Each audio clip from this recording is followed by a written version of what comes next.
So let's say you're motivated now, you want to outsource, but where do you get started? Because, should I start with this amazing new app idea that I have, or should I start automating my customer service?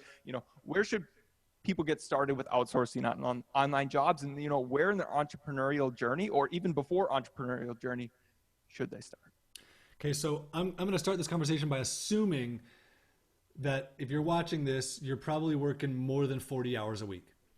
So for me, the number one best way, hands down, to start outsourcing is to find something that you are good at, something that you know how to do, and hire someone else to do it.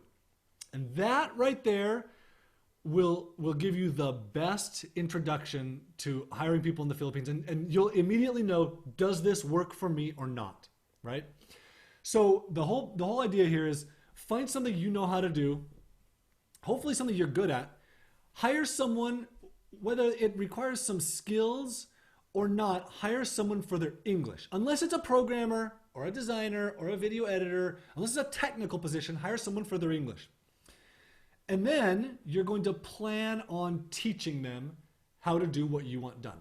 And I know that sounds terrible, but you've got to plan on this because it solves the number one issue with the Philippines, which we can talk about later. But training them, it makes all the difference in the world. So you hire this person, you're working 45 hours a week. This just cost you to work 50 hours a week for 2 weeks. And now you're working 40 hours a week. You just bought yourself 5 hours a week.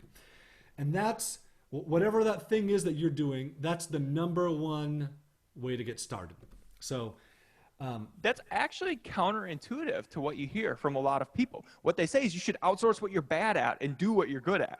But you're saying, or maybe is that just because of learning at first? You'll know what they're doing, and if you're good at it, then you know what someone that's good looks like. Is that kind of what it is, or no? Yeah, so there's a bunch of reasons for this. Number one, because it helps you become the CEO.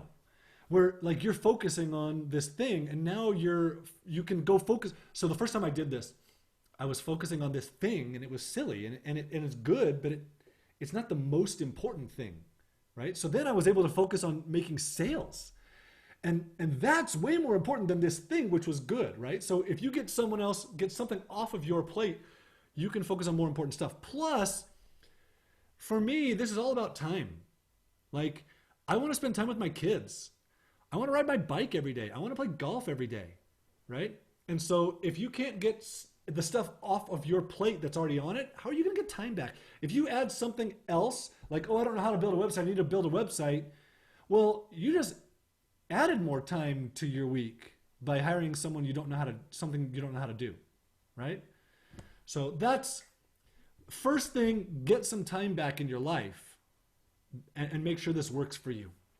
Yeah, that's actually something that I ran into this previous year. Was I was hiring things that I didn't know completely, and it was creating more time than it was saving me and costing me money.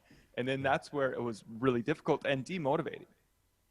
Yeah, and it's hard to do something that you're thinking this is gonna free up my time, and then it adds more time to you, and it's like, oh, dude, I can't do this again. It's too painful, right? Mentally, it's too painful. So, It was extremely painful. Probably the most painful thing I've done ever. But then it was actually, some people were adding that time aspect and some weren't. That's later yeah, of how to choose and get through people. So yeah. great.